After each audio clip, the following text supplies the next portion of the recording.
औज़ुबिल्लाहिमिनश्शैतानिर्रजीम बिस्मिल्लाहिर्रहमानिर्रहीम अस्सलामुअलैकुम जी आयानु बखैर आगले नीहाओ चुनशुमे वशमले वहाय गजाइमस Guten Hola Boyo Privet Kaifahal Hale Shumachatore Ahlan Masal Marhaba Buna Mucho Gracias Swabi Abballi Kreaya Hosh Galde Nanayo Sayo Huya Mora Chivato Chihal Yod Kalimera Khairutan and a very warm welcome to everybody who's tuned into PTV Sports on a Sunday, ladies and gentlemen. We hope that it's going to be a fun day for everybody who's tuned in with the pre-match analysis. Ladies and gentlemen, I happen to be Shahzad Hassan Khan, but not just that. I think what we really need to talk about over here is that today's game is going to be a blockbuster. Not just that. जैसे कि मेरी मौजिज़ co-host ने पहले भी ये फरमाया कि it's going to be the clash of the titans. It's the two teams coming together from the number 1 and the number 2 spot, and even though that they have qualified for the semi-finals, what are they still fighting for is my question today. But without any further ado, let me introduce my worthy co-host who happens to be Ms. Roha Nadeem. Hello Roha, assalamu alaikum. How are you feeling today?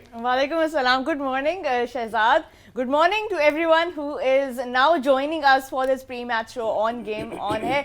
जैसे शहजाद ने कहा, आज का match जो है clash of the Titans ज़रूर है. और वो क्यों हम कह रहे हैं, बिकॉज ये दो टीम्स जो हैं ये स्टार्ट से जो है डोमिनेट करती हुई आ रही हैं पॉइंट्स टेबल को. बट ये कौन सी दो टीम्स हैं Shahzad? Let's go and see आज का मैच किन दो टीम्स के दरमियान है.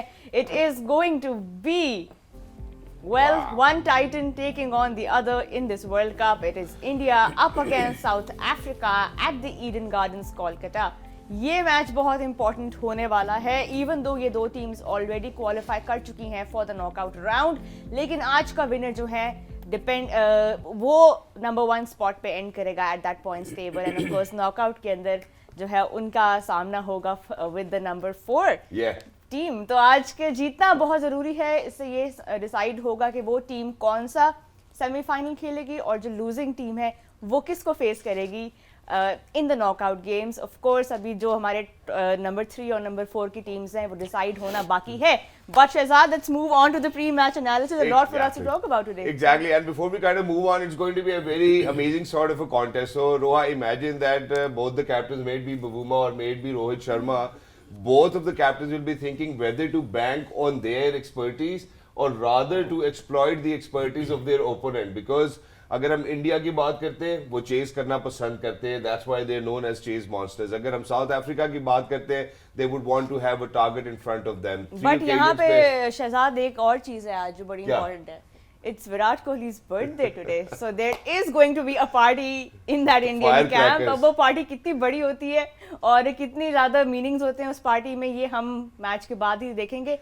But for now, exactly. So let's introduce our worthy guest, ladies and gentlemen. We're very lucky that we have been joined by broadcaster, commentator, the most handsome all over the world, ladies and gentlemen, the former Test cricketer himself, Mr. Basil Khan. Assalamu alaikum, Basil bhai. How are you? वालेकुम सलाम, अल्लाह का शुक्र. Thank you so much for joining us. क्या हाल है BK? How are you? अल्हम्दुलिल्लाह. आज शहजाद बहुत ज़बरदस्त लग रहे हैं आप, माशाल्लाह. डिफरेंट लगते हैं, लेकिन क्या बात. Thank you so much sir, आपकी आंखों का कमाल है, अल्लाह का शुक्र है. ख़वातीन हज़रात, इसी के साथ दूसरी जानिब बढ़ना चाहता हूँ. We are to talk about this left arm quick. मैं इनके बारे में हमेशा यही तज़किरा करता हूँ कि जब भी इनके कांधों पर एक भारी जिम्मेदारी आई, इन्होंने पाकिस्तान की खुशनुदी के लिए, खुश उसलूबी के लिए हमेशा निभाया. ये वो जिम्मेदार शख्सियत हैं जिनका नाम है मिस्टर वहाब रियाज. अस्सलाम वहाब भाई, हाउ आर यू? वालेकुम अस्सलाम. सब ठीक ठाक, आप ठीक ठाक हैं? रोहा, अल्हम्दुलिल्लाह. Thank you so much for joining us. Wonderful. आप लोगों का आउटफिट में डिफरेंट नहीं है कलर? जी हम कंट्रास्ट कर रहे हैं आज. Thank you so much. आपकी टीम में भी एक डिफरेंट आउटफिट है यार. राशिद भाई जरा हम पहले तारुफ करा दे. अब हम नहीं बोल सकते, अब नहीं बोलेंगे. दूसरी जानिब हमारे साथ मौजूद है the professor himself, mister perfectionist, former skipper for Pakistan cricket team. He is Mr. Mohammad Hafiz. Assalamu Hafiz bhai, how are you? वालेकुम अस्सलाम, I'm fine. आप कैसे हैं? अल्लाह के शुक्र. आप ठीक हैं? बड़े रले मिले लग रहे हो. नहीं ऐसे टूट गए हैं. पर ladies and gentlemen, हम एक पेज पे नहीं हैं.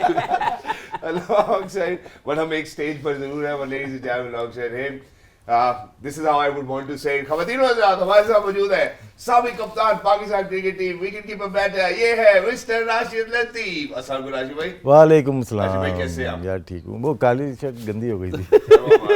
हमारा भी यही मसला था. आपने क्यों नहीं पहले बताया? देखिए भाई, आप लोग यहाँ रह रहे हैं होटल्स में, लॉन्ड्री आराम से हो जाती, कभी नहीं भी हुई होती नहीं लॉन्ड्री। नहीं, वो बात बताए जो अभी आप ऑफ एयर बता रहे थे। वही बात है ना, ये कौन सी बात है? रिपीट करें। माफी चाहता हूँ मुझसे। रात में पहन लेंगे जी, रात में पहन लेंगे इंशाल्लाह। राज भाई, सबसे पहले आपसे आगाज करता हूँ। पाकिस्तान की टीम सबसे पहला जो दौरा किया साउथ अफ्रीका का, मैं उसके ऊपर बात करना चाहता हूँ। बिल्कुल, बहुत साल हो गए। और साउथ अफ्रीका की हिस्ट्री आपको पता है कि इंडिया के साथ ये सबसे पहले खेले, इंडिया की टीम ने टूर किया था। हम लोग शायद कैंप में थे, 91 दिसंबर या नवंबर था, पाकिस्तान टीम के कैंप में मैं आ गया था। तो 2 ग्रेट्स डब्ल्यू थे हमारे। जब जी। इंडियन ये साउथ अफ्रीकन बॉलिंग करने आई ना, तो सब भागते हुए ऊपर गए कि उसको देखना है, एरन डोनाल्ड को देखना है।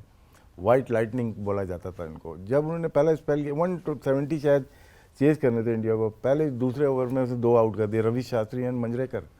और फास्टेस्ट बॉलर मेरे ख्याल से वो था इस एरा का, जो कि इंटरनेशनल क्रिकेट में नहीं खेल सकता, काउंटी क्रिकेट वगैरह वो खेल रहा था। 5 विकेट लिए थे उसने। और कहाँ पे मैच था? ये पहला मैच उनका था कलकत्ता, जो आज जहाँ पे मैच खेला जा रहा है। बड़ी हिस्ट्री है कलकत्ता की भी और साउथ अफ्रीकन टीम की। उसके बाद हम लकी थे, पाकिस्तान टीम के साथ टूर किया हमने। पहली दफ़ा जब इमिग्रेशन पे गए तो सारे वाइट थे वहाँ पे ना, सारे के सारे। 1 साल के बाद दोबारा टूर किया तो तकरीबन 75% वाइट, बाकी कलर्ड ब्लैक जो कह सकते हैं। हमारे हर साल टूर होता था तकरीबन साउथ अफ्रीका। नेक्स्ट टाइम भी तो 50%। सही। और फिर ऐसी बात है, जब साउथ अफ्रीका में रहते हैं, मालूम करते हैं, तो वहाँ के लोगों ने बताया कि नेल्सन मंडेला की ये थी, जैसे जिम्बाब्वे में गलत हुआ कि उन्होंने सारे वाइट्स को निकाल दिया और सारे ब्लैक थे। जी।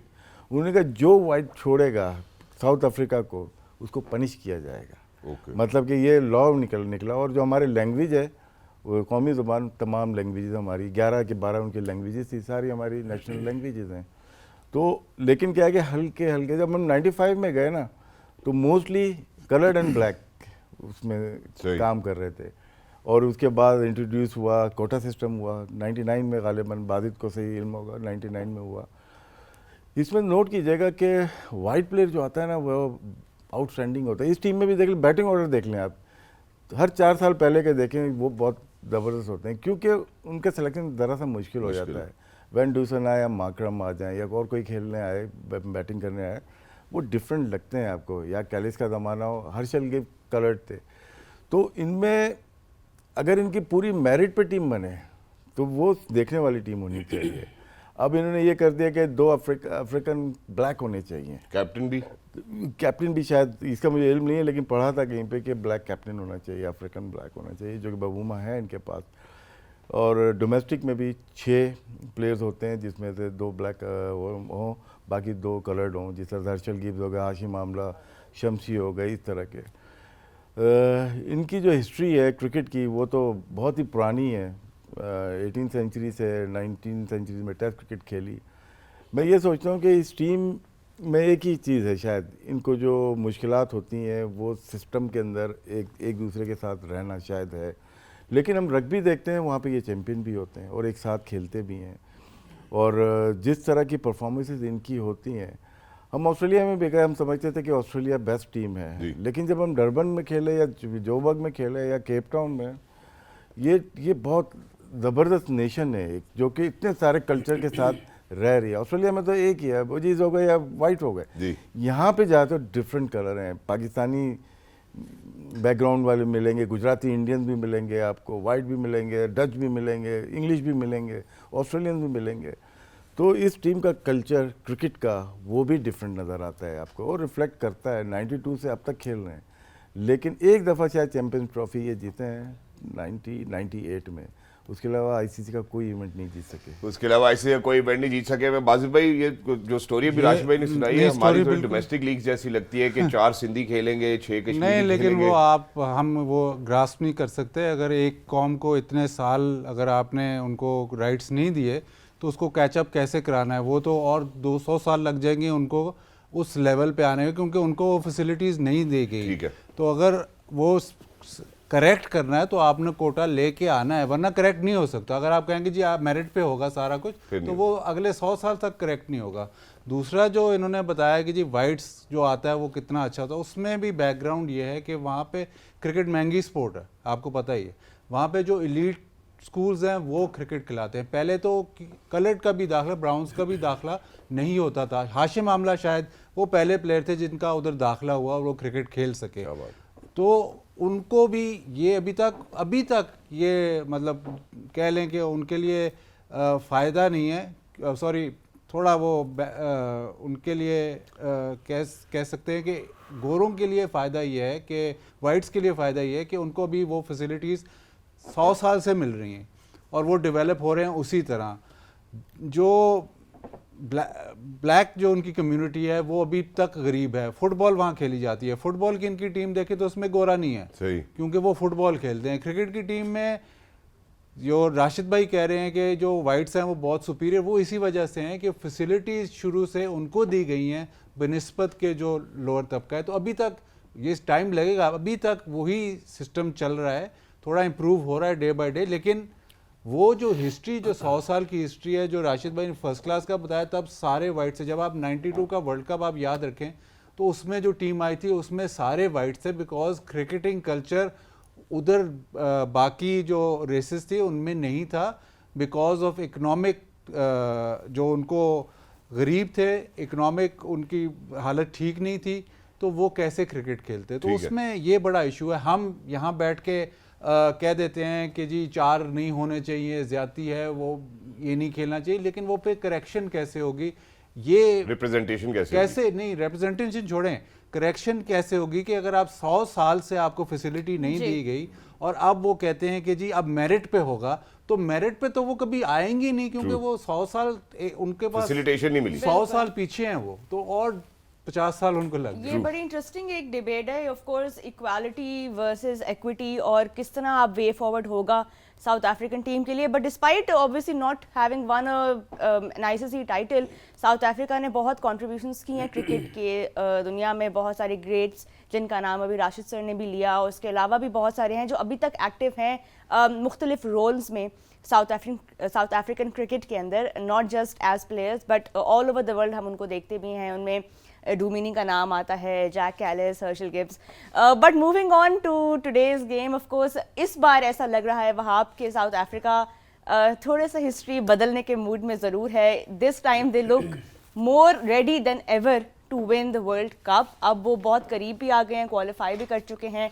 क्या कहेंगे साउथ अफ्रीका की इस वर्ल्ड कप की जर्नी के बारे में?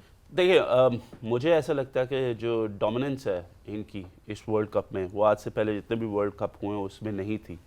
आज से पहले जितने भी वर्ल्ड कप थे, साउथ अफ्रीकन टीम जो थी वो 1 या 2 प्लेयर्स पे डिपेंडेंट थी।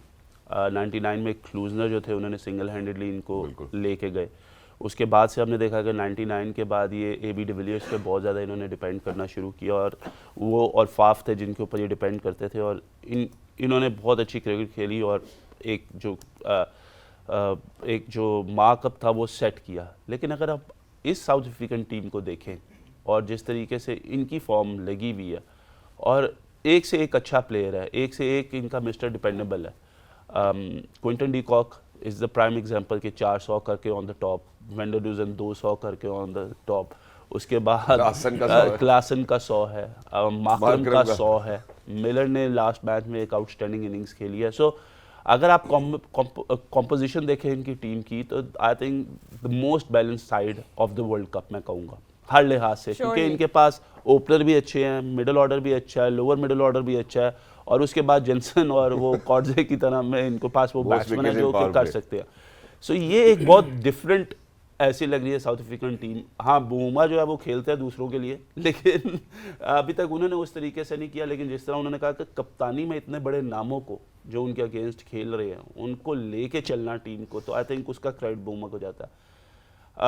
मुझे ऐसा लगता है कि जो चोकर्स का इनका टैग था वो एक मैच चोक हो गया जिसके ऊपर इन्होंने होना था नीदरलैंड। उसके अलावा मुझे ऐसा लगता है कि one of the most favourites of winning this World cup ये साउथ अफ्रीका टीम है, क्योंकि इसमें वो जो हफीज़ भाई कहते हैं ना, सारे इंग्रेडिएंट्स वो सारे मौजूद हैं इनके। बिल्कुल हैं। I think we are all very excited to see where South Africa go from here on. Hafeez, यहाँ पे अब इंडिया के बारे में बात करना बहुत इंपॉर्टेंट है, बिकॉज इंडिया अभी तक इस वर्ल्ड कप में पहले जो अपने 5 मैचेस जीते, अब चेस करते हुए जीते, और तब ये बातें हो रही थी कि इंडिया को डिफेंड भी करना पड़ेगा, तब देखेंगे। अब last 2 games the way that they have defended, and the last game specially 302 run से वो जीते हैं, ये जो वीकनेस हमें एक सपोज्ड वीकनेस हम कह रहे थे, it is no longer a weakness. What is your opinion on this? देखिए, एक चीज़ तो थोड़ी सी समझने की ज़रूरत है कि इंडिया की बॉलिंग जो है ना वो उतनी ही कारामद साबित हो रही है जितनी उनकी बैटिंग. क्योंकि ऐसा नहीं हो रहा कि नॉर्मली ये सोचा जाता था कि शायद इनकी बैटिंग डोमिनेट करती है विनिंग कॉज के लिए, लेकिन आप देखें कि जब जब उनकी बॉलिंग के ऊपर वो पड़ी है जिम्मेदारी, तो उन्होंने वो भी निभाई है. क्योंकि इस पूरे टूर्नामेंट में जो इन कंडीशन में जीतने की राइट कॉम्पोजिशन है वो इनके पास मौजूद है. इनके पास 3 स्ट्राइक बॉलर हैं, फास्ट बॉलर. जब वो वहाँ से निकलते हैं तो फिर जो मैं अगर बैट्समैन हूँ तो मैं जब उन 3 स्ट्राइक बॉलर को खेल के आगे निकलता हूँ तो फिर आगे फिर एक बहुत बड़ा पर्चा है, वो ये है कि मैंने कुलदीप यादव की मिस्ट्री को खेलना है. बिल्कुल. मैं जब वहाँ से बचता हूँ तो मुझे जडेजा के राइट एरिया की जो बॉलिंग है या एक नब्बी तुली बॉलिंग जो है मैंने उसको भी खेलना है. तो बाय कॉम्पोजिशन इनके पास वो फास्ट बॉलिंग और वो जो स्पिन बॉलिंग है वो राइटली जो है वर्क कर रही है. मुझे लगता है कि आज के मैच को कोई भी टीम मोमेंटम लूज़ नहीं करना चाहेगी. इंडिया कभी भी नहीं चाहेगा कि वो कोई ऐसी सोच कहीं पे भी उनके दिमाग में आए कि हम ये मैच थोड़ा लो इंटेंसिटी के साथ खेलते. सिमिलर जो साउथ अफ्रीका वो भी यही चाहेगा, क्योंकि इन दोनों में से किसी एक ने फाइनल खेलना है. हो सकता है दोनों पहुंच जाए, लेकिन वो यही चाहेंगे कि हम अपने आप को मोमेंटम के साथ आगे लेके जाएं. हाँ, ये हो सकता है by rotation policy, by resting some fast bowlers, क्योंकि ये आगे भी बहुत ज़्यादा डिमांडिंग, क्योंकि ये दोनों क्वालिफाई तो कर चुके हैं, लेकिन डिमांड आएगी इनकी बॉडी के ऊपर कि आगे जब नॉकआउट स्टेज आए तो इनके ऊपर प्रेशर पड़ेगा. ये हो सकता है कि ये अपने 1 या 2 कोई ऐसे की प्लेयर जिनको शायद कोई निगल वगैरह कंटिन्यू कर रहे हो तो उनको रेस्ट करवा दें, जैसे रबाडा ने एक मैच में पाकिस्तान के खिलाफ रेस्ट किया. बिल्कुल. वो यही वजह हो सकती है. तो आज के मैच में इंडिया भी सोच सकता है कि अगर बुमराह हैं या कोई ऐसा उनका प्लेयर जो उनको लगता है कि यार इसको हमने सेव करना फॉर द राइट कॉज, तो हो सकता है उनको रेस्ट करवा के और किसी को रोटेशन पॉलिसी के ऊपर खिलाया जाए. बैटिंग में मुझे लगता है they wanted to continue with the same mindset, क्योंकि उनके जितने ज़्यादा रन्स करेंगे उतने ज़्यादा उनको कॉन्फिडेंस आएगा.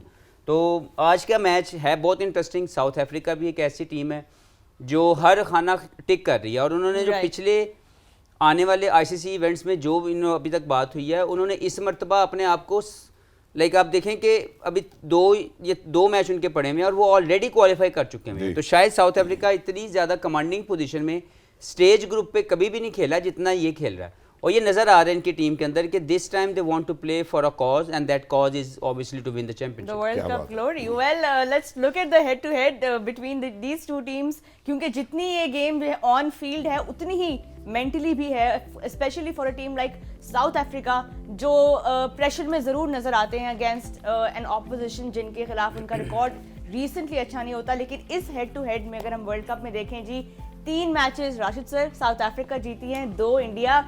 वही बात जो हम बार बार कहते हैं साउथ अफ्रीका के बारे में कि साइकोलॉजिकल बैरियर जो एक प्रेशर होता है, नेदरलैंड्स का एग्जांपल आप ले लें, उनके गेम में भी नजर आया. आज आपको लगता है थोड़ा सा वो प्रेशर कम होगा facing a team like India? देखिए 3-2 जो नज़र आ रहा है ना, शायद 92 से 2007 तक डोमिनेट किया साउथ अफ्रीका ने. 11 के बाद इंडिया ने डोमिनेट किया. शायद वो मैचेस नहीं जीते. इंडिया 11 का वर्ल्ड कप जीता है, उसके बाद सेमीफाइनल हारा है 15 का सिडनी में, फिर 19 का सेमीफाइनल हारा है. साउथ अफ्रीका ने हमेशा टफ टाइम दिया सब कॉन्टिनेंट टीम को, चाहे वो हमारे यहाँ के खेल रही हो या वहाँ पे खेल रही हो, बाहर खेल रही हो. लेकिन आज के मैच में चेंज हो गया है कि होम कंडीशन जो है इंडिया को सूट करती हैं. पिच थोड़ा सी वैसी नहीं है जैसे डिफरेंट जगहों पे हमने देखा है. कलकत्ता की पिच थोड़ी सी ना समझने वाली पिच है. कभी एक्स्ट्रा बाउंस आ जाता है जो मैच आपने देखा, और कभी लो बाउंस यहाँ पे रहता है. लेकिन जिस तरह की साउथ अफ्रीकन बॉलिंग है रात की, स्पेशली रात की बॉलिंग, वो आउटस्टैंडिंग है. विकेट टेकिंग एबिलिटी बहुत ज़्यादा है इनके पास. जॉनसन के आने से रबाडा भी कर रहे हैं, कॉट्जे भी कर रहे हैं, स्पिनर्स भी इनके पास अच्छे हैं, महाराज. तो मेरे ख्याल से प्रिडिक्ट करना थोड़ा सा मुश्किल हो जाएगा इन दोनों के लिए कि कौन सी टीम बेहतर खेल सकती है. लेकिन जिस तरह से सबको उम्मीदें हैं, इंडिया नो डाउट यहाँ पे अच्छा खेल रही है. आगे की अगर बात करें तो डिज़र्व तो करती है साउथ अफ्रीका इस दफ़ा कि फाइनल खेलना चाहिए. जीतने ना जीतने की बात नहीं है. साउथ अफ्रीका यहाँ पे अगर जीतती है टॉप ऑफ द टेबल हो जाएगी. उसके बाद अगर ये लीड करेगी तो आपका नंबर 4 से होगा. नंबर 4 हो सकता है पाकिस्तान में. मैं इसी के साथ जरा वहाब भाई के पास भी बढ़ना चाहता. वहाब भाई, जहाँ पे इन्होंने पेसर्स की बात की, जेंसन की, कोएट्जे की, दूसरी जानिब हम इंडिया की भी अगर बात करें तो they going to miss out on Hardik. मैं अब एक चीज़ आपको दिखाना चाहता हूँ कि जो विकेट टेकिंग एबिलिटी की बात की है, ज़रा उसके ऊपर भी नज़र डालते हैं। ज़रा please let's have it on our screens first of all. So you know imagine that South African bowlers have been able to get the most wickets in 7 innings। That's something that we want to establish over here. और India की तरफ जब हम देखते हैं तो आप देखें कि 45, और पाकिस्तान जो है वो इस टाइम सेकंड नंबर पे है strike rates and averages. So how do you think they going to maintain that balance? अगर हम पेसर्स की सिर्फ बात करें, फर्स्ट चेंज पे शामी आ रहे हैं, फिर उसके बाद हमने सिराज और बुमराह की भी बात की है। शरदुल ठाकुर साहब फेवरेट तो है लेकिन शायद मौका नहीं बन रहा। जी देखिए, ये जो स्टैट्स है ना दो टॉप टीमों के, वो इसीलिए आप ऊपर देख रहे हैं क्योंकि दोनों टीमें जो है वो डोमिनेट कर रही हैं। जी, हार्दिक पांड्या का ना होना इंडिया को ऑब्वियसली बैटिंग में भी एक जो है जो एज था, एक्स्ट्रा एडवांटेज था, वो ख़त्म हो जाता है क्योंकि वो उनके एक रेगुलर प्लेयर थे।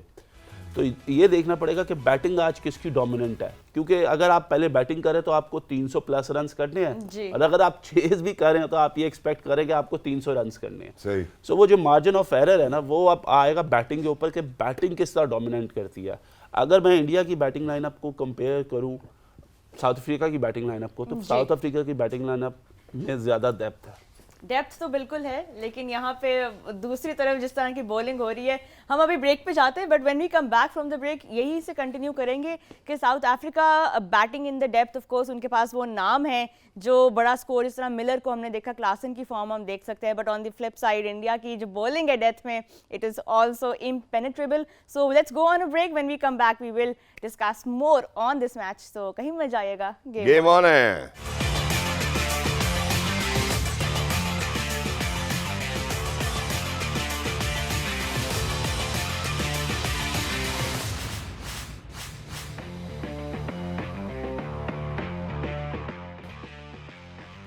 All right, ladies and gentlemen, welcome back. Thank you so much for staying tuned. It's going to be Super Sunday, or a Sunday filled with fun. Ladies and gentlemen, we are talking about the clash of the Titans. Two of the top teams from the table are going to come against each other. Well, certainly, whether they will be banking on their strengths is still a question, or they will try to exploit others' expertise is something which we will see when the contest is going to get started. But now, एक चीज़ जो यहाँ पे हम ज़रूर establish करना चाहते हैं वो ये कि इवन दो हमने बात की है कि इंडिया का जो बैटिंग ऑर्डर है दैट्स वेरी फॉर्मिडेबल। हमने रोहित शर्मा को देखा है, नॉट जस्ट दैट, हमने श्रेयस अय्यर को लास्ट इनिंग्स में देखा है, नॉट जस्ट दैट हम विराट कोहली को देखते हैं। I think so everybody is been contributing, maybe KL Rahul as well, वैसे वो वाइस कप्तान हो गए। अब मैं हफीज़ भाई आपकी जानिब बढ़ता हूँ, जो बात करना चाहता हूँ कि जब हम साउथ अफ्रीका की बात करते हैं तो साउथ अफ्रीका की टीम ने सबसे ज़्यादा सेंचुरीज प्रोड्यूस की हैं इस आईसीसी वर्ल्ड कप में। और नॉट जस्ट दैट कि सिर्फ एक ही प्लेयर की बात की जाए, not just Quinton de Kock, 8 centuries, सबसे ज्यादा बैटर्स हैं इस वर्ल्ड कप में सेंचुरीज प्रोड्यूस करने वाले। देखिए, इसमें शक तो कोई नहीं कि अगर आप साउथ अफ्रीका की बैटिंग डिस्प्ले देखें तो जिसके ऊपर मौका आया उसने उस जिम्मेदारी को पूरा किया। बिल्कुल। इवन माकरम एक पाकिस्तान के खिलाफ 90 समथिंग पे आउट हो गए, लेकिन आप सोचें कि वो जो गेम थी, प्लेयर बाय प्लेयर बात करें तो इस वक्त जो टक्कर दे रही है बैटिंग को इंडिया की, गो कि हम हमेशा मानते हैं कि इंडिया की बैटिंग बहुत हाई लेवल की रहती है, कहीं पे भी वो खेले। इस टूर्नामेंट के अंदर साउथ अफ्रीका एक वाह टीम है जो उनको टक्कर दे रही है बैटिंग लाइनअप के अंदर। एग्जैक्टली। मैं जरा वो स्टैटिस्टिक्स भी जरूर शेयर करना चाहता हूँ, और इसी के साथ जरा बाजी भाई की जाने भी बढ़ूंगा। बाजी भाई स्टैब्लिश ये करना चाहता हूँ कि साउथ अफ्रीकन बैटर्स पहले बैटिंग करते 428, 311, 399, 382 और 357 रन पोस्ट कर चुके हैं। आज भी क्या हम एक बेमौत टोटल देखते हैं अगर हम इस रेफरेंस को सामने रखें जिसमें 8 सेंचुरीज 2023 आईसीसी वर्ल्ड कप में साउथ अफ्रीकन प्लेयर्स ने बनाई है। देखिए, कलेक्टिव यूनिट तो बहुत ही ज़बरदस्त खेल रहे हैं, और ये वर्ल्ड कप से पहले से है, ये अभी से नहीं है, ये सरप्राइज़ हमें अभी नहीं मिला, ये towards the World Cup buildup 5-6 महीने बिफोर द वर्ल्ड कप ये इनका जो बैटिंग ऑर्डर है बहुत ज़बरदस्त। मिलर बहुत ज़बरदस्त खेल रहा है, सेंचुरीज़ की आपने बात की, क्विंटन डी कॉक की बात की, वो ऊपर से इनको स्टार्ट देता है। दोनों की साउथ अफ्रीका की थियरी थोड़ी सी पुराने इंडिया के स्टाइल की है कि शुरू में थोड़ा कंजर्वेटिव, बाद में अटैक है। अब इंडिया ने चेंज किया है विद रोहित, अब अटैक करता है। लेकिन हम पहले भी बात कर चुके हैं, काफ़ी बात कर चुके हैं क्विंटन डी कॉक की। क्विंटन डी कॉक का आखिरी वर्ल्ड कप है, ये अब सबको पता है। लेकिन इस वर्ल्ड कप में सिर्फ हम नहीं कह रहे, उनके टीम के अंदर से भी ये आवाज़ आ रही है कि ये वर्ल्ड कप वो डिफरेंट खेल रहे हैं।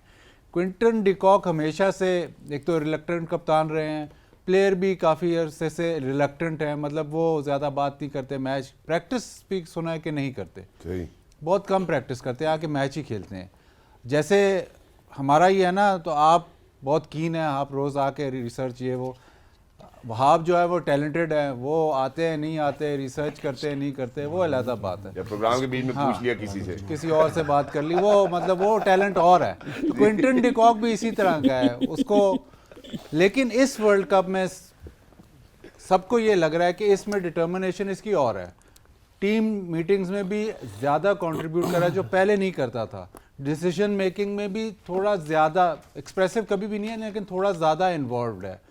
तो ये शो कर रहा है कि कितना बड़ा उसके लिए ये वर्ल्ड कप है और क्या वो अपनी लेगेसी छोड़ के जाना चाहता है कि वर्ल्ड कप हम जीतें। और यहाँ पे आप उनकी एवरेज अगर देखें बीके before this World Cup and in this World Cup, जितना डिफरेंस आ रहा है, what do you attribute this to? Is it the stage? Is it the occasion? Is it the quality bowling? Because see 30 की average थी before 2023 और अभी अगर आप देखें इनकी एवरेज 77 है, तो what do you attribute this bump in average to? And of course strike rate भी उसी तरह देख रहे हैं। लेकिन उसका फाइनल डांस है, उसको पता है इसके बाद तो मैंने खेलनी नहीं है। उससे सवाल हुआ कि अगर आपको 2027 में बुलाया, कहता वो बहुत दूर है अभी लेकिन अगर बुलाया देखेंगे। लेकिन उसका फाइनल है ना ये, और उसने तय कर लिया है कि ये, और क्विंटन डिकॉक इस वक्त, इससे पहले अगर आप इनसे जो पूछ लें तो वो रिलक्टेंट ऐसे थे कि उनको फिशिंग का ज़्यादा शौक है, वाइल्ड लाइफ का ज़्यादा शौक है। क्रिकेट का मतलब ठीक है खेल रहे हैं, लेकिन उस तरह शायद ये इससे प्रेशर भी ऑफ होता है कि आप बिल्कुल ही क्रिकेट की तरफ, बिल्कुल ही यही मेरा सब कुछ है, वो नहीं है।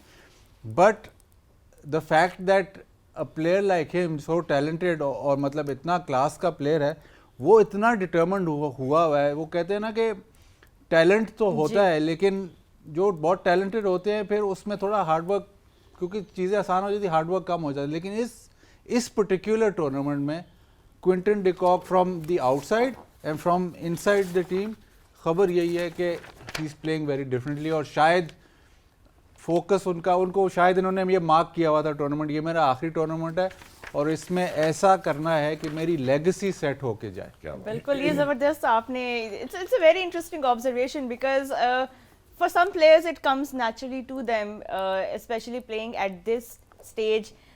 बहुत सारी प्रैक्टिस, बहुत सारा getting into their own heads वो नहीं करते। बट यहाँ पे वहाब आज का जो बड़ा एक इंटरेस्टिंग मैचअप होगा, क्योंकि हम बात कर रहे हैं साउथ अफ्रीका की, और किस तरह किस रन रेट पे वो बैट करते हैं। वी नो के पावर प्ले में थोड़ा कॉशियसली स्टार्ट करते हैं क्विंटन डिकॉक, लेकिन उसके बाद once the new ball is, the period is over and the ball gets a bit old, they get to accelerate, वो build करते हैं डीपर, फिर लेके जाते हैं, मिलर आते हैं, क्लासन आते हैं। लेकिन आज इंडिया की डेथ बॉलिंग इस वर्ल्ड कप में इतनी एयर टाइट रही है। डू यू थिंक आज ये जो मैचअप है between India's death bowling and south Africa's batting depth, ये देखने वाला होगा? मैं सिर्फ एक बात कर दूं, ये जवाब तो यही देंगे, ये ना ऑफ एयर एक इनको असाइनमेंट मिली थी तो ये उसके अंदर इतने ज्यादा खोए हुए हैं, शायद जवाब आपको उस लेवल का नहीं मिले, लेकिन उम्मीद कर देखिए जिस एयर टाइट की आपने बात की ना कि इंडिया क्यों इतना ज़्यादा एयर टाइट रखा है, क्योंकि इंडिया ने ऊपर से ही मेनली सारे बैट्समैन आउट कर देता था। इंडिया ने अभी तक जो भी, अगर आप चंक देखें तो चौथा, पांचवा, छठवां बैट्समैन जो है वो आखिरी 10 ओवर में बहुत कम आपको नज़र आया होगा कि उनके आखिरी 10 ओवर में वो जाके स्कोर करे। क्या है कि इंडिया के फास्ट बॉलर्स जब ऊपर से आउट करते हैं तो स्पिनर्स ने इतना अच्छा कंट्रोल किया हुआ है कि दो don't let the even singles भी ज़्यादा जो है वो नहीं देते उनको, जिसकी वजह से जो टीमें हैं वो थोड़ी सी स्ट्रगल कर रही हैं। South Africa on the other hand they will come attacking, वो आज जडेजा को भी अटैक करेंगे, वो कुलदीप को भी अटैक करेंगे, वो इनके बॉलर्स को अटैक करेंगे। बट अगर मैच का मज़ा लेना है ना तो वो आएगा कि जब इंडिया जो है वो टारगेट डिफेंड कर रहा है और साउथ अफ्रीका टारगेट चेस कर रहा है। क्योंकि अभी तक पूरे टूर्नामेंट में जो सबसे अच्छी चीज़, मज़ेदार चीज़ ये है ना कि हमारे खिलाफ भी जब 270 करना था तो साउथ अफ्रीका जो है दे वर स्ट्रगलिंग बिग टाइम, और उन्होंने उनके मतलब देखे केम अटैकिंग, लेकिन वो विकेटें अटैक करते रहे लेकिन विकेटें गिरती रही जी। अब इंडिया देखे क्या टारगेट पोस्ट करता है, क्या इंडिया की बॉलिंग साउथ अफ्रीका की बैटिंग को टारगेट डिफेंड कर सकेगी या नहीं कर सकेगी, और क्या साउथ अफ्रीका की बैटिंग जो है वो इंडिया के बॉलर्स को अंडर अटैक करेगी या नहीं करेगी, ये सबसे बड़ी मज़ेदार चीज़ होगी। लेकिन ओवरऑल अगर आप देखेंगे तो ना तो ये लोग रेजिस्ट करेंगे अपनी बैटिंग में अटैक करने में, और ना इंडिया रेजिस्ट करेगा कि वो इनके ऊपर जो है अपना पूरा वो दबाव रखे। मतलब टॉस आज बड़ा जरूरी टॉस होगा। जो है वो बहुत क्रूशियल होगा क्योंकि India loves to chase, South Africa loves to bat. Yeah. Well, ये एक well, different में जो चीज़ है। इसने सबको आउट ऑफ कंफर्ट जो है ना वो निकाला है कि हर एक जो बाहर आ इसका जाओ। अपोजिशन है वो आउट ऑफ कंफर्ट आ गई। नहीं बिल्कुल, लेकिन राशिद सर वही बात जिस तरह साउथ अफ्रीका एक बैटिंग करते सेकंड, हुए जवाब आए ठीक हैं। था। Very good answer. Thank you, Wahab. That was very well explained. In fact, it was better than your most analysis. But Rashid, ओए तारिया क्या कह दिया आपने? यहाँ पे देख ले जैसे बीके ने कहा वो- आपके तुम्हें बारे मेरे में साथ, तुम्हें इस बात के बाद साथ नहीं रखूंगा।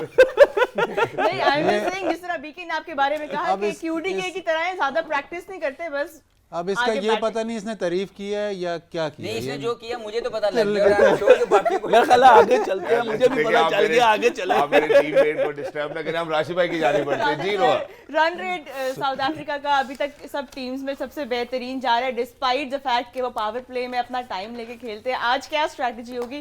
Same Let's cheese look at the run होगी। rates. क्विंटन डिकॉक की जैसे बात की तो वो थोड़ा डीपर खेल रहे हैं। पहले ये 10 ओवर में अच्छा यूटिलाइज करते थे, लेकिन 10 ओवर के बाद 4 सेंचुरीज कर ली। अब इस स्टैट्स ही बता रहे हैं उनकी बैटिंग, उन 400 भी कर रहे हैं, 380 2 दफ़ा कर दिया उन्होंने, 311 किया, तो इतने नीचे आ नहीं रहे।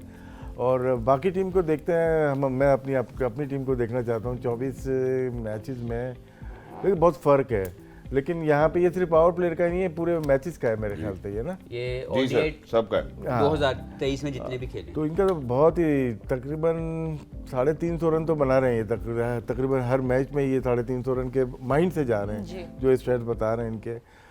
लेकिन जैसे वहाब ने कहा, आज जो मुकाबला है, पहली बैटिंग जो करते हैं साउथ अफ्रीकन और इंडिया दूसरी बैटिंग करते जी। हैं, इसका उलट होना चाहिए आज। लेकिन ये राशिद भाई opposite आप एक छोटी सी चीज मेरे जी।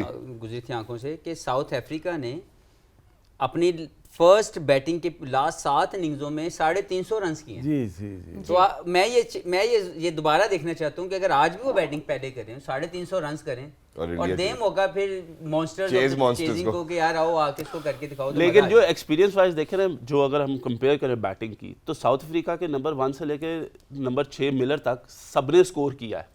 इंडिया का जो है ना वो रोहित शर्मा, कोहली जो है वो कंसिस्टेंट है, लेकिन इवन के गिल भी जो है वो जब से वो वापस आया डेंगी से, गिल हो गया या अय्यर हो गया, अय्यर और जो सूर्य कुमार यादव है, वो लोग अभी तक रेगुलरली उस तरीके से परफॉर्म नहीं कर सके, इम्पैक्ट नहीं साउथ डाल सके। अफ्रीका चेजिंग में प्रॉब्लम होती है उनको, पहले इनिंग में डिफरेंटली खेल रहे नज़र आ रहा है।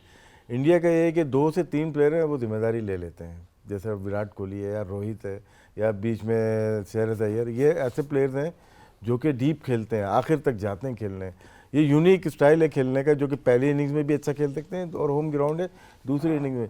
साउथ अफ्रीका पे 400 रन पहली इनिंग में करें हम मान लेंगे, लेकिन 250 पौने 300 नहीं चेज कर सकते, ये भी हमें आइडिया है।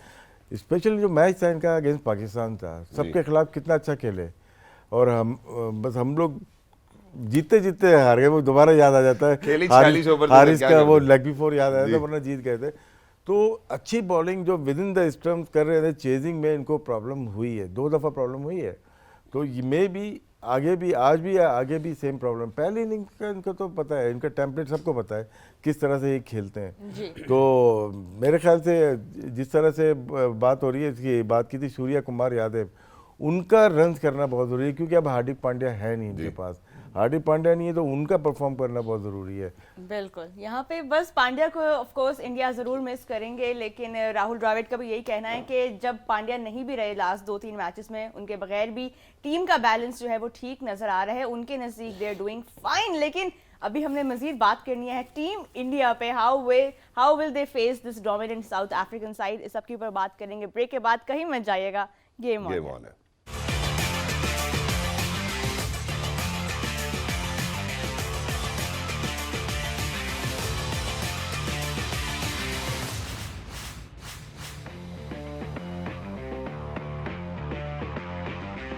Assalamu alaikum and hello to everybody who's just tuned into PTV Sports, and welcome back to everybody who was already tuned into PTV Sports and are watching the pre-match analysis on Game On Air. Khawateen Hazrat, you know, it's going to be a blockbuster Sunday since the 2 top teams of the table are going to come in contrast or in contest with each other today. That's something that we are discussing. जाने से पहले हमने ज़रा तफसीली गुफ्तगू south Africa के हवाले से, strength, weaknesses, opportunities and threats. अब जरा इंडिया की जानिब आते हैं। इंडिया की जानिब भी जो गुफ्तगू अभी तक इस्टेब्लिश हुई, उनके बैटिंग ऑर्डर में शायद टॉप 6 की अगर हम बात करते हैं तो सभी उस तरह से नहीं कंट्रीब्यूट कर पा रहे जिस तरह से हमें साउथ अफ्रीका में नजर आता है। लेकिन जब हम इंडियन बॉलिंग साइड के ऊपर आते हैं तो हमें लगता है कि बहुत ही फॉर्मिडेबल बॉलिंग साइड है। उसमें हम बुमराह की बात करें, सिराज की करें, शामी की करें, कुलदीप की करें, तो मैं सबसे पहले यहाँ पे शामी की बात करना चाहता हूँ। उसके लिए वहाब भाई की जानिब बढ़ूंगा। वहाब भाई 3 मैचेस में जिनमें उनको खिलाया गया, मौका दिया गया, बाजिद भाई इस हवाले से काफ़ी वोकल रहे हैं कि यार जब जब उनको मौका दिया जाता है वो आते हैं, परफॉर्म कर देते हैं और फिर उसके बाद उनको हमने बैठते हुए भी देखा है। Since Hardik Pandya is not playing, I think that he is going to retain his spot as well. लेकिन जब हम शामी की बात करते हैं और उनके स्ट्राइक रेट्स की बात करते हैं, they been the best, 150 wickets over as well. So आइए प्लीज जरा सबसे पहले जरा I would want Bhai to kind of take a good look at it as well and then explain to us. First change के ऊपर आते हैं, wickets लेकर देते हैं। I think he has been phenomenal so far. Please. बिल्कुल 185 विकेटें हैं 97 मैचों में। I think it's a very good record. आप समझ लें कि जो एवरेज है वो ऑलमोस्ट 2 से 2.5 विकेटों का है इनका अभी तक उसमें पूरे मैचेस में। हम लोग कहते हैं जब गेंद थोड़ा सा पुराना होता है ना तो तब हमारी कमांड ज़्यादा अच्छी होती है, बिकॉज वी नो कि बॉल कितना स्विंग होगा, किधर पड़ेगा, कहाँ पे फिनिश होगा।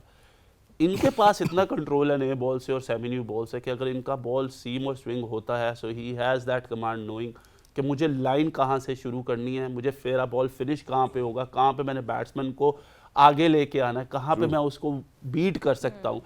सो इतनी फर्म उनका जो वो प्रैक्टिस है, इतनी उनकी रेपुटेशन है, जिसके राशिद भाई ने बात की कि इनका एक्शन बड़ा स्मूथ है, तो उससे इनको इतनी ज़्यादा हेल्प है कि every time he comes in तो उनका वो स्पॉट जो है ना, he is always hitting that. वहाँ भाई सिर्फ एक और चीज़ पूछना चाहता हूँ कि जब हम बात करते हैं कि बड़े इंपैक्टफुल हैं, इफेक्टिव हैं, क्या ये ऐसे बॉलर हैं जो given the conditions of the pitch के ऊपर रिलाई करते हैं कि सीम होगा, स्विंग होगा तो ही इतने इंपैक्टफुल होंगे, और अगर नहीं होता तो सिर्फ क्या राइट एरियाज, राइट लाइन इनको वो इम्पैक्ट दिलवा सकती है? देखो Shahzad, bowling is all about bowling the right length. ठीक है, एरिया, डॉट बॉल्स, पूरी बॉलिंग जो है ना वो ये है। आज भी अगर आप वनडे को निकाल के T20 देख लेते हैं, टेस्ट देख लें, वनडे देख लें या T20 देख लें, T20 में is the most successful ball is the dot ball. और वो डॉट बॉल क्या है? When you are hitting the top of stump. दुनिया का कोई भी बैट्समैन जो है, अगर आपका बॉल अच्छी जगह पे है, अगर वो कोशिश करता तो शायद 10 से 15% उस बॉल को हिट लग जाती है। मोस्टली क्या होता है, या तो वो रोक लेता है या उस पर आउट हो जाता है। सो इनका जो तरीक़ेकार है ना वो ये है कि आप इनकी इवन T20 में भी बॉलिंग देख लेंगे ना तो it will be only hitting the top of stump. इनका बॉल ऑफ स्टंप की लाइन के ऊपर फिनिश होता है, within the stumps finish करते हैं, और ये बैट्समैन को कहते हैं कि तुम चांस लो मेरे ऊपर, यू गो अबाउट इट। तो ये जो उनकी स्पेशलिटी है ना कि ये जो डॉट बॉल परसेंटेज है उसकी शामी की, दैट इज हिज सक्सेस। जी राज, शामी जो भी बॉलर दोनों स्विंग या सीम कर सकता है, बहुत इफेक्टिव होता है। एज ए बैट्समैन अगर आप बैटिंग करें, न्यू बॉल जैसे हफीज़ ओपनर है, अब आउट स्विंग कर रहे हैं, लेकिन आपको अगर पता है ये बॉलर इन स्विंग भी कर सकता है या सीम कर सकता है, वो ट्रबल करता है। तो ये स्किल्स, एक्स्ट्रा स्किल्स हैं इसके पास। पेस चाहे 135 पे भी करें, लेकिन राइट एरिया से दोनों स्विंग कर सके, वो बहुत विकेटें लेता है। इसी तरह लेग स्पिनर हो गया, अगर आपके पास स्किल लेग स्पिन भी हो रही है, फ्लिपर भी है और गुगली भी है, तो चांसेस आपके ज़्यादा क्रिएट करते हैं आउट करने के। अगर वन साइडेड बॉलर होगा, सिर्फ लेग स्पिन करेगा या सिर्फ आउट स्विंग करेगा, तो उसके लिए बैट्समैन रेडी रहता है, स्पेशली वनडे क्रिकेट या T20 में। शामी की क्लास यही नज़र आ रही है जितने भी मैचेस देखे हमने, कि बहुत स्विंग है इनके पास। और जसप्रीत बुमराह ने भी इसको अपने आप को थोड़ा बहुत चेंज किया है। उनकी ज़्यादातर इन स्विंग होती थी या आउट स्विंग होती थी लेफ्ट हैंडर को, लेकिन अब कट करने लगे, जो कि बहुत डेंजरस बॉल हो गई है। शहजाद जो सवाल पूछना चाह रहा है ना वो ये है कि कंसिस्टेंट बॉलर है, इसके अंदर वेरिएशंस नहीं है, इसीलिए शामी टेस्ट मैच और वनडे में बहुत आउटस्टैंडिंग बॉलर है। सीम होता है, सीम पे गिराता है, जो उसकी स्ट्रेंथ है उस पर रहता है। बिल्कुल। ये फंसता है सिर्फ T20 में एंड के ओवर्स में, जहाँ पे वेरिएशंस, जहाँ पे स्लोअर वंस, वो सारी चीज़ें आती है, वहाँ पे ये फंसता है। और उमूमन ये टीम से बाहर, T20 के बाद टीम से बाहर हो जाता है, क्योंकि वहाँ पे कई दफ़ा इसको एंड में जाके स्कोर होता है। लेकिन क्योंकि हमने ये पहले डिस्कस कर चुके हैं कि वनडे ज़्यादा टेस्ट मैच के करीब है, तो इसकी बॉलिंग सूटेबल है। मेरे ख्याल वनडे में ज़्यादा सूटेबल है, क्योंकि यहाँ पे अगर बीट भी हो जाए बैटर तो वो फ़ायदा है। टेस्ट मैच में बीट करता रहता है काफ़ी देर, आउट नहीं करता, लेकिन वनडे में बीट भी हो जाए तो वो उसका एक टिक है। थैंक यू सो बिल्कुल, मच यहाँ बाजिल पे भाई। बड़ी हमने इंटरेस्टिंग कॉन्वर्सेशन की। Of course what makes Mohammed Shami so lethal in the one day format, but now since we have talked about bowling a lot, अगर हम फ्लिप साइड पे बैटिंग देखें इंडिया की, वही जो रेगुलर्स हैं इंडिया के जो अभी तक स्कोर करते हुए आ रहे हैं, जिनका हमें वर्ल्ड कप से पहले भी पता था, रोहित शर्मा हो गए, Shubman Gill, Kohli, you know we know उनका टॉप ऑर्डर बहुत अच्छी फॉर्म में है। बट एक जो नाम है जो रिसेंटली उभर के बाहर आ रहा है इंडियन सेटअप के अंदर, वो है Shreyas Iyer at number 4। Last match में भी हमने देखा he has been stepping up, और उनका नाम अब जो ग्रेट्स हैं इंडिया के जो नंबर 4 पे खेल रहे हैं उनमें भी आगे, अगर हम उनके स्टैट्स भी आपको दिखा सकें, नंबर 4 पे जो प्लेयर्स खेले हैं with the highest averages, Shreyas Iyer is now on number 4 on that list, just underneath Ajay Jadeja I believe, but यहाँ पे he has a strike rate of 96, an average of 45. Hafiz, what do you make of Shreyas Iyer making the most of this opportunity at the World Cup? यार इस list के अंदर grades के अंदर उसको शामिल करना मुझे अभी तक समझ में नहीं आ रहा। ठीक है, आप जो मुझे दिखा रहे हैं, लेकिन श्रेयस अय्यर हाईएस्ट एवरेज उनकी हो गई है, और बाकियों की भी 29 इनिंग्स 30 इनिंग्स ही हैं, इनकी भी इतनी नंबर 4 पे, नंबर 4 थोड़ी पे कंफ्यूजन ODI क्रिएट कर रहा है, मुझे समझने में एब्जॉर्ब नहीं हो रही है वाली बात, जैसे ठाकुर को बीफी कह के मुझे एब्जॉर्ब नहीं हुई थी। बट अभी तक नंबर 4 पे ODIs में फॉरवर्ड श्रेयस अय्यर देखें, की एक average अच्छे प्लेयर है, लेकिन मैं अभी तक समझता हूँ कि नंबर 4 के अंदर जो टेक्निक रिक्वायर्ड है वो इनका मिसिंग पार्ट है। लेकिन ये जो इनिंग्स हैं, जब ये सेट हो जाते हैं, जैसे लास्ट मैच में हमने देखा कि इनकी जो खड़े खड़े शॉट मारने की रेंज है, स्पिनर को बहुत अच्छा खेलते हैं, फास्ट बॉलर को हम अपनी ज़ुबान में पंजाबी में कहते हैं डंडी पट्टी, कि बड़े ज़ोर से ना अपने अपने अपने बाजुओं के ज़ोर के ऊपर ये खेलते हैं, तो लगते नहीं है कि ऐसे ये स्मार्ट लाइक कोई इनकी बहुत पावर होगी, लेकिन आई थिंक इनकी नेचुरल जो है ना ability to hit the ball hard, और उसको अपनी रेंज के साथ ही शॉट मारते हैं जी। लेकिन जो मैंने ये बात की कि इनकी कंट्रीब्यूशन अभी भी क्वेश्चन मार्क इसलिए है कि अभी तक इनके ऊपर जब मैच पड़ेगा फिर ये कैसे परफॉर्म करते हैं, क्योंकि रोहित और विराट का हमें पता है कि वो सिंगल हैंडेडली मैच जितवाते हैं। श्रेयस अय्यर अभी तक सपोर्टिंग रोल के अंदर मौजूद हैं, अभी तक उन्होंने जो अभी इस वर्ल्ड कप में जो परफॉर्मेंस दी है, उनको सपोर्ट चाहिए कुछ सराउंडिंग की जो लेके चले। तो अभी तक इनका जो नंबर 4 का जो प्लेयर होता है, जैसे एडम मार्करम है, वो अकेला मैच जितवा रहा है। अगर मैं उसकी आपको मिसाल दूं तो श्रेयस अय्यर उस जोन में अभी तक परफॉर्म नहीं कर पाया। Rashid sir, your thoughts on him, because अभी रेंज ऑफ शॉट्स की भी बात की और फेज ऑफ द गेम जिसमें श्रेयस पे बारी आती है, आपका इसमें क्या ओपिनियन है? नंबर 4 पे प्लेयर बहुत अच्छे हैं। हफीज का कंसर्न बिल्कुल ठीक है, short of length test match में भी इनके साथ हुआ, वनडे क्रिकेट में भी, जहाँ पे अच्छा तेज बॉलर आता है ना, ये छोड़ नहीं सकते, ये खेलते हैं, अटैम्प्ट करते हैं, उसमें मारते भी हैं, लेकिन आउट ज़्यादा होते हैं। 4 नंबर की जो लिस्ट दिखाई उसमें परमानेंट जो थे वो अजहरुद्दीन थे, जो इस नंबर पे खेला करते थे, जिसमें 100 से ज़्यादा उनके इनिंग्स हैं। बाकी जडेजा है, वो भी 5-6 नंबर के प्लेयर थे, धोनी वो भी 5 नंबर के प्लेयर थे। इंडिया को प्रॉब्लम 4 नंबर का रहा 19 के वर्ल्ड कप में भी, उसके बाद T20 में भी रहा।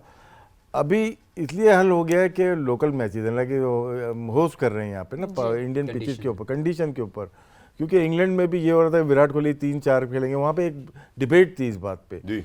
तो इसको उन्होंने क्विक फिक्स कर लिया है कि ये कंडीशन शूट करती है, और इससे अच्छा प्लेयर शायद इंडिया में नहीं है जो कि स्पिनर्स पे डोमिनेट करता है। शायद विराट कोहली या रोहित शर्मा से भी ज़्यादा पावरफुल है जो कि छक्के मार सकता है, और अक्सर वो दिखाते हैं 130-135 की अगर क्रिकेट होती है ना तो ये सबसे अच्छा प्लेयर बनता है उनका, लेकिन जहाँ पे 140 की आती है, सिर्फ बाउंसर पे नहीं, जब आपके माइंड में अगर रबाडा बॉलिंग कर रहा है या कमिंग, बाउंसर के अलावा सामने से भी आप क्या आउट होने के चांसेस ज़्यादा हो जाते हैं। मेरी राय में स्विच इतना अगर मैं समझता हूँ कि हो कि राहुल 4 पे खेलें, better technical player, right solid technique है, शॉर्ट रेंज बहुत शानदार है, और ये 5 पे खेलें। Like it's my way of thinking कि अगर श्रेयस अय्यर को और एक स्टेप नीचे लेके जाएं तो उनका स्टाइल ऑफ प्ले ज़्यादा सूटेबल होगा, और राहुल नंबर 4 की मैनेजमेंट बहुत शानदार कर सकते हैं। क्या बात है, बाजिल भाई भी। मुझे एक प्लेयर इनका याद आता है, सुरेश रायना को भी यही प्रॉब्लम था बाउंसर का टेस्ट मैच में, इसलिए वो सक्सीड नहीं कर रहे। लेकिन जब रायना बैटिंग करने आता है, आयर का भी यही है, जब बैटिंग करने आता है पहला बॉल खेलेगा ठक मिडल, तो ऐसे लगता है कि इन फॉर्म है हर वक्त, और इसकी भी जो आप शॉटें देखते हैं वो दूर जाती हैं। रायना का भी ऐसे ही था कि जब वो बैटिंग करने आता वो जब चलाता था तो रन्स बहुत तेज चलते थे, इसमें भी वो क्वालिटी है। दोनों में प्रॉब्लम भी सेम है। रायना टेस्ट मैच क्रिकेट में इतना बड़ा प्लेयर नहीं रहा, प्रॉब्लम दोनों का एक ही है, लेकिन बहुत शायद वो लेफ्ट हैंडर था तो सिमिलैरिटी नहीं, लेकिन प्लेइंग सिमिलैरिटी बहुत ज़्यादा। लेकिन प्लेइंग सिमिलैरिटी बहुत ज्यादा थी। और जहाँ हफीज भाई ने कहा कि वो जो फास्ट बॉलर जोर लगाता था कहते डंडी पट्टी, नहीं वो बैट्समैन होता डंडी डंडी पट्टी मेरा ख्याल ये है वही है ना कि ऊंचियां शाना पे पुठियां समझा। हमने भी वक्फे की जानिब जाना है, क्योंकि हम भी यहाँ पे जो जोर लगा रहे हैं वो दंदी का ही जोर लगा रहे हैं मेरा ख्याल है। Right after a short break, don't go anywhere, will be right back, game on है।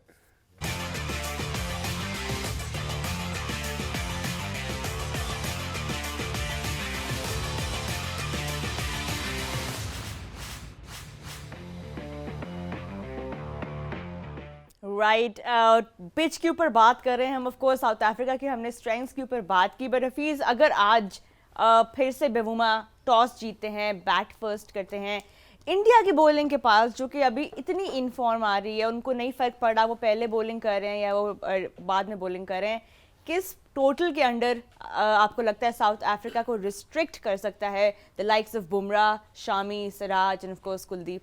देखिए, एक तो नज़र ये आ रहा है कि दोनों टीमें जो भी टॉस जीतेगी वो बैटिंग ही करना चाहेगी, क्योंकि पिच के अंदर जो चीज़ नज़र आ रही है, जैसे कि उन्होंने बताया कि ये बाद में टर्न होने का भी चांसेस ज़्यादा हैं। और यहाँ पे इस पिच के ऊपर 229 करके भी या 230 करके भी इन्होंने नीदरलैंड्स ने हराया हुआ है, और डबल पेस पिच नज़र आई।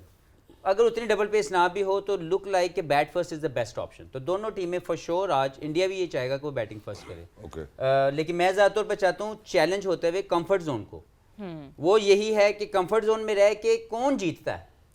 अगर साउथ अफ्रीका पहले बैटिंग करती है और इंडिया को यहाँ पे चेस करवाती है, और अगर चेस करके वो इस पिच पे जीत जाते हैं तो फिर तो वो एक डिफरेंट लेवल के जोन में चले जाएंगे। और अगर साउथ अफ्रीका पहले बैटिंग करके जीत जाता है तो उनको ये होगा कि हमारा जो भी मंत्रा है जीतने का वो हमारे लिए काम कर रहा है, और वो चैलेंज करेंगे अपनी बॉलिंग को कि वो आउट करें एक मॉन्स्टर चेजिंग टीम को।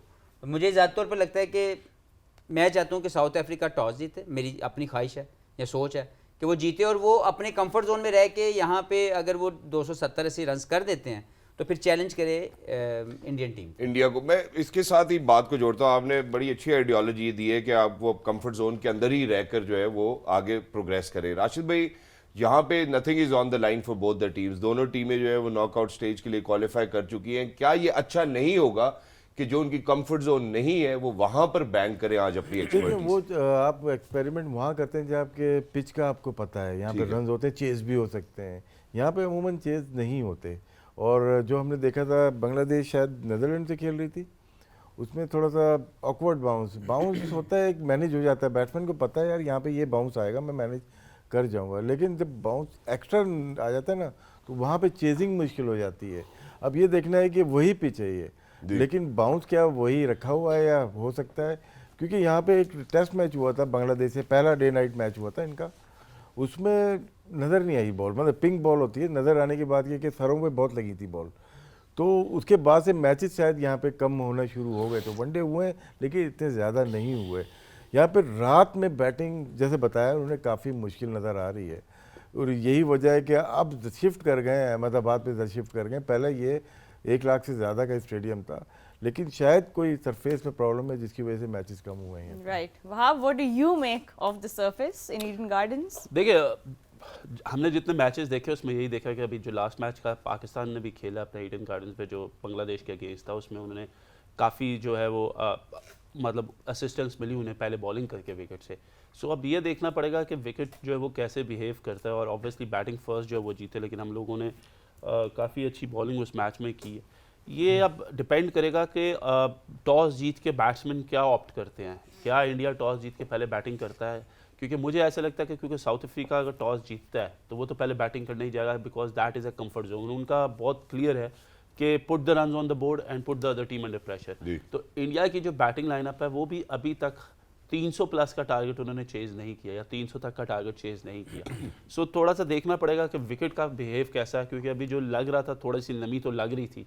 क्या इंडियन बॉलर्स जो है वो फिर दोबारा से आज अपना वो इम्पैक्ट क्रिएट कर सकते हैं कि आते साथ नए बॉल पे आउट करते हैं या नहीं? या उधर से जेंसन आउट करते हैं, या नहीं तो this is going to be a little bit decisive, लेकिन मजा आएगा। नमी तो कल हमें भी अपनी पिच के हिसाब से लग रही थी, लेकिन जो दूसरी तरफ से गर्मी हमें मिली उस नमी की वजह से वो जरा काफी नहीं देखिए, हमारा स्टार्ट जो था वो बेहतर था आई वुड से, लेकिन उसके बाद हम लोगों ने जो बॉलिंग है वो most probably I would say कि वो ऑन टारगेट नहीं रही ज़्यादा। सही। जब विकेट स्लो होता है और ज़्यादा असिस्टेंस नहीं होती, तो अगर आप with in the stumps bowling करते हैं तो फिर ज़्यादा आपको फ़ायदा होता है। हम लोग ज़रा कल we had a bad day जिसमें हम लोग वो more on the shorter side और we were not bowling into the stumps more. अगर आप हमारा वैगन व्हील निकाल लेंगे तो आपको पता चल जाएगा कि हमारे जो percentage of hitting the stumps है वो बहुत कम थी। पहले ओवर में 1 रन हुआ था जी, पहले ओवर में 1 रन हुआ था, दैट्स द वो टेक भी अवे बल्ले से फ्रॉम नहीं वाइड हुआ था। वो भी वाइड हुई थी। मैं जरा हफीज भाई से ही पूछना चाहता हूँ, हफीज भाई अगेंस्ट इंडिया आपको लगता है कि शम्सी भी आज पिवटल हो सकते हैं इवन दो उन्होंने ज्यादा विकेट्स नहीं हासिल किए? ये मैं ज़्यादा तौर पर तो समझता हूँ कि उनको मैचेस खिलाने चाहिए, लेकिन ये कॉर्जिया की तरफ ज़्यादा गए हैं। आज की पिच मुझे लगता है कि they should think about to bring Shamsi in, क्योंकि वो एक विकेट टेकर ऑप्शन आपके पास आती है, और अगर आप पहले बैटिंग करते हैं या बॉलिंग करते हैं, दोनों टाइम के ऊपर वो एक ऐसा बॉलर है जो आपको विकेट लेके दे सकता है मिडिल ओवर में।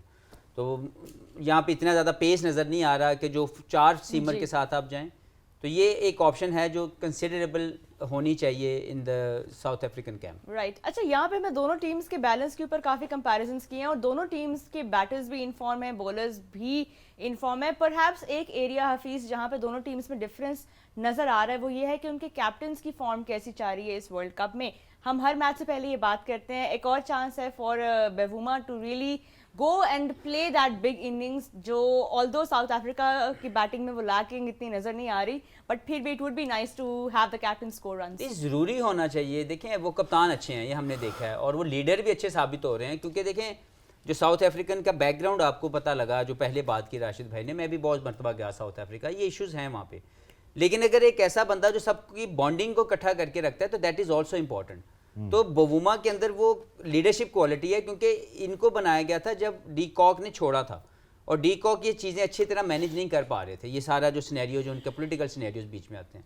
तो मैं ये समझता हूँ कि आप जिस राइट रीज़न पे भी हो आप वहाँ पे, लेकिन आपको जस्टिफाई करनी है your own position as a player, और बवुमा की सेल्फ रिस्पेक्ट और बढ़ जाएगी जब वो परफॉर्म करेंगे। अभी वो एज ए कप्तान और एज ए लीडर तो अच्छा रोल प्ले कर रहे हैं, लेकिन एज ए बैट्समैन नहीं कर पा रहे, क्योंकि जब वो एज अ बैटर नहीं, जब वो टीम में नहीं थे, तो हमने राशिद से रीजा एंड्रिक्स को देखा था, स्कोर तो वो कंट्रीब्यूट कर रहे थे। अगर परफॉर्मेंस स्टाइल देखें तो बवुमा बहुत आगे हैं, जितने भी ओपनर्स वर्ल्ड कप में खेल रहे हैं। अराउंड इस वर्ल्ड कप से पहले 50 का एवरेज था उनका, 32-34 मैच में 5 सेंचुरी थे इनकी। वैसे इस टीम में लगता है कि फिट नहीं है, लेकिन बायलैटरल सीरीज वगैरह में देखते हैं उनकी परफॉर्मेंस वनडे में है। इम्प्रेशन ऐसे आता है कि दूसरे इतना अच्छा परफॉर्म करते हैं, कन्वेंशनल क्रिकेट खेल रहे हैं। जी, that was the toss, and the news from the center in Eden Gardens is that Rohit Sharma has won the toss. India are batting first. Fahad, no surprises there. Same team. नहीं, obviously इस पे बात हुई थी हमारी कि ये same team के साथ ही जाएंगे इंडिया वाले। वो they have nothing to bring into this team, क्योंकि जो लॉर्ड्स हैं, जो हफीज़ भाई के फेवरेट है सर लॉर्ड्स, उनका तो बनता ही नहीं है। और अश्विन को भी उन्होंने जिस तरीके से कहा रोहित ने कि हमारी बॉलिंग बहुत अच्छा कर रही है and there is nothing to change, तो आई डोंट थिंक कि उन्होंने चेंज करना था।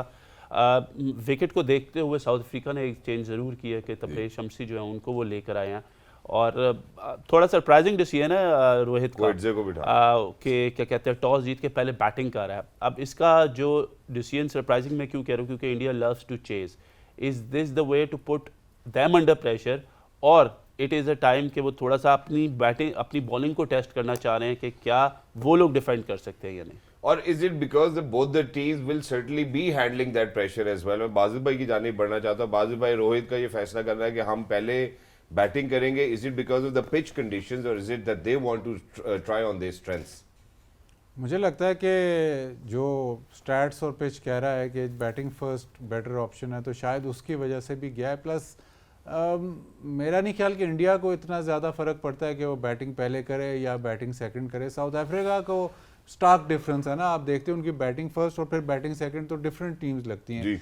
वो भी प्रेशर ज़रूर डाला होगा, लेकिन मुझे ऐसे लगता है कि अगर बिल्कुल बैटिंग कंडीशंस होते हैं तो रोहित अपनी स्ट्रेंथ पे ही जाता है। इस वक्त ज़ाहिर है उन्होंने साउथ अफ्रीका को अंडर प्रेशर ज़रूर किया है, but because pitch also demands के आप पहले बैटिंग करें। बिल्कुल हफीज, यहाँ पे बेबूमा ने भी कहा है कि ये हमारे लिए अच्छा चैलेंज होगा before the knockout stage test होने का, because teams don't have anything to lose, just that number 1 spot is up for grabs आज के गेम में, but overall he said a nice challenge. जी, इसकी दो रीजंस है। पहले तो उन्होंने ये कहा कि वो भी बैटिंग ही करना चाहते थे, लेकिन now taking the responsibility to chase down the total, तो इसका मतलब है कहीं ना कहीं उनके दिमाग में ये मौजूद है कि हमें चेज के अंदर और ज़्यादा अपनी जो है रिस्पॉन्सिबिलिटी लेने की ज़रूरत पड़ेगी। दूसरा, क्योंकि उनके ऊपर एक क्वालिफिकेशन का जो एक प्रेशर होता है वो उतर चुका हुआ है, तो ये उनको एक फ्रीडम मिल सकती है वाइल चेजिंग द टारगेट, और अपने वो जोन जो इनको चैलेंज करता है हर मरतबा, जब उससे ये वाला प्रेशर उतर जाएगा कि हमने इस टूर्नामेंट में क्वालिफाई करना है, तो उसमें रह के ये ज़्यादा बेहतर परफॉर्म करने की उम्मीद लगाई जा सकती है। तो मुझे लगता है कि इवन कॉन्टेक्स्ट इसलिए है इसमें, मैं इसे कहूँगा इसमें, क्योंकि इसमें इनका वो जो प्रेशर है वो खत्म हो चुका है, तो इसलिए दोनों के लिए विन विन सिचुएशन आएगी। एग्जैक्टली। राशिद भाई, एक तो टॉस के हवाले से जरूर आप बताइएगा, इसके साथ एक और चीज जो मैं यहाँ पे ऐड करना चाहता हूँ वो ये कि अभी तीसरा और चौथा जो स्पॉट है नॉकआउट स्टेज के लिए वो अप फॉर द ग्रैब है। मोस्ट प्रोबेबली लगता है ये कि शायद तीसरे नंबर पे ऑस्ट्रेलिया, और अगर हम बहुत ही अपना अच्छा सोचे अपने बारे में तो पाकिस्तान भी हो सकता है। तो पहली का चौथे के साथ, दूसरी का देखो, तीसरे अभी के साथ डिसाइड करना impact हो सकता है। मुश्किल है डिसाइड करना, बहुत सारे मैचेस बाकी हैं जी, ना। बट यहाँ पे जो जितने भी हमारे व्यूअर्स हैं उनके लिए we put up this amazing thing, and that is कि जब हम बाजू भाई की जानिब बढ़ते हैं तो हम जरा साउथ अफ्रीका की हिस्ट्री के ऊपर भी थोड़ी सी गुफ्तगू करनी चाहते हैं, जहाँ पे आपने 32 साल का भी हल्का सा तस्करा किया था। आज प्रोग्राम के आगाज में भी हमने उसी हवाले से बात की, तो please take us through South Africa की प्लेइंग जर्नी। वर्ल्ड कप की बात कर रहे हैं आप या World Cup? 1991 में ये वापस रीइंटीग्रेट हुए, तो ये इंडिया में इसी ग्राउंड पे उनका पहला मैच हुआ। उसके बाद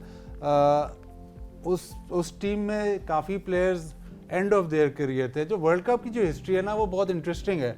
1992 का सेमीफाइनल सबको ही याद होगा, लेकिन 1992 के सेमीफाइनल में रूल्स डिफरेंट थे, ये लोगों को याद नहीं है। इससे पहले रूल ये होता था कि अगर आपने 250 स्कोर किया है तो ईच ओवर लॉस्ट, मतलब अगर दूसरी टीम 49 ओवर्स खेल रही है तो उसके 5 रन कटेगा, 245 करेगा।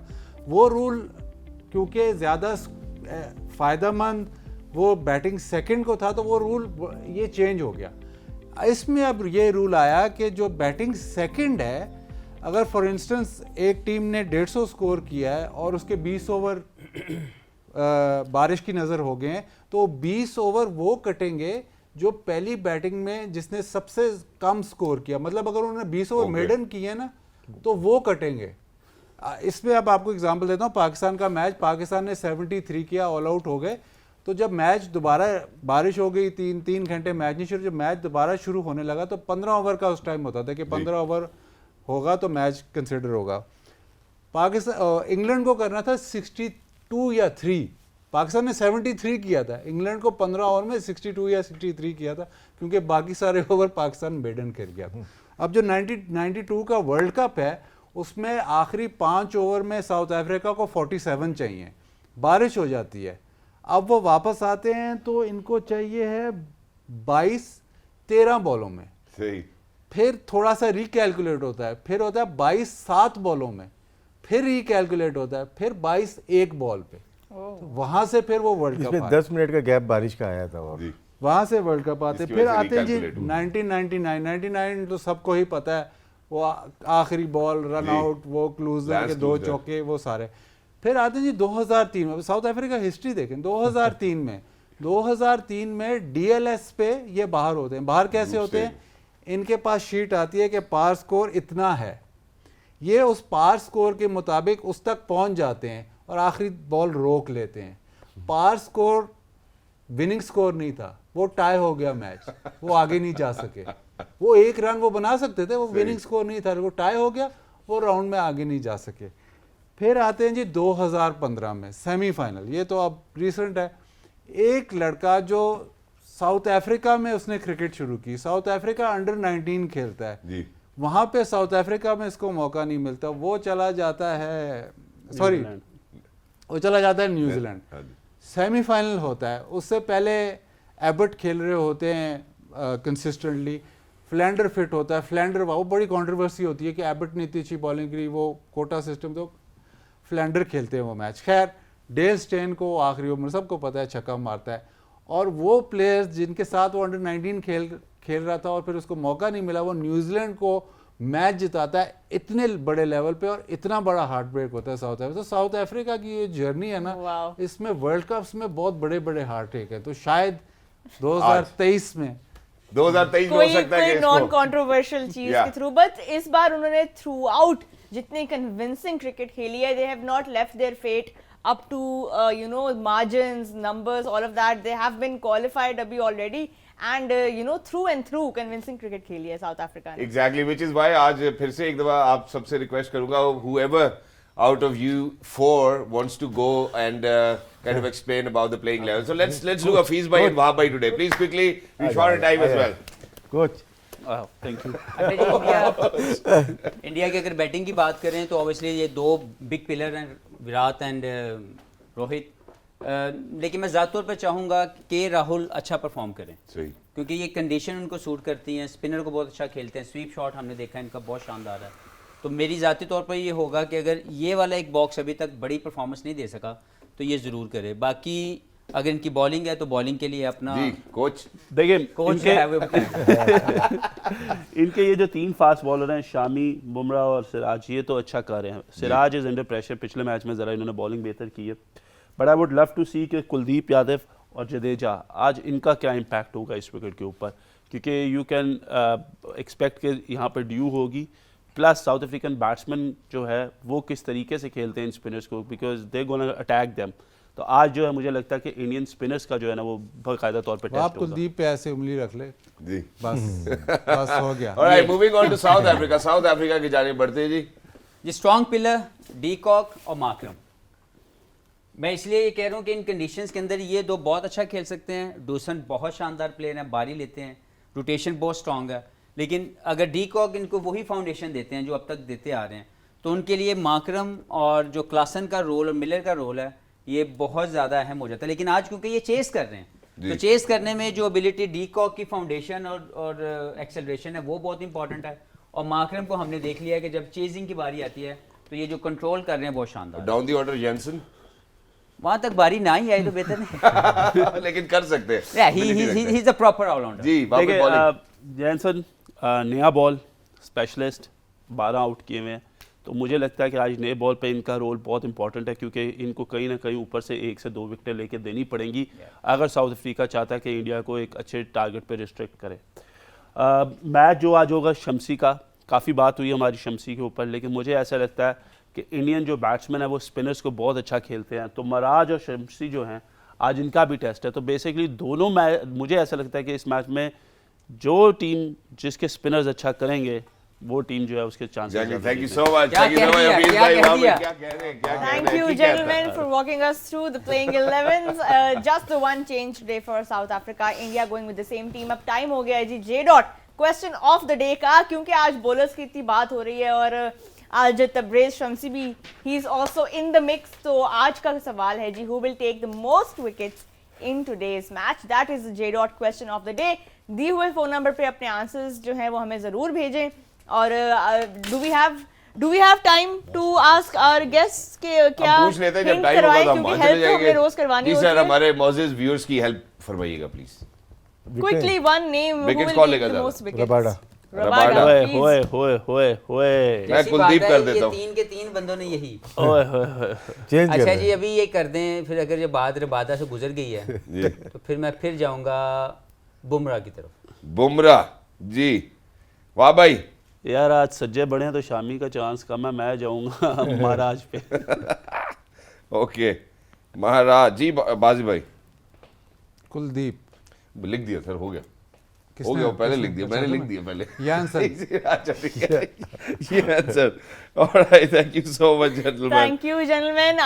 Let's see what score India will be able to put together against the likes of Rabada, Ngidi, Tabraiz Shamsi in the mix as well. And of course, we have been seeing some world-class bowling from Jansen. और Jansen का मैं वो interview पढ़ रही थी, वो ये कहते हैं कि मैं bowling को इतना enjoy नहीं करता जितना बैटिंग को करता हूँ. But let's see what total India put up. It's time to take you now to Eden Gardens for the live action. Game on here.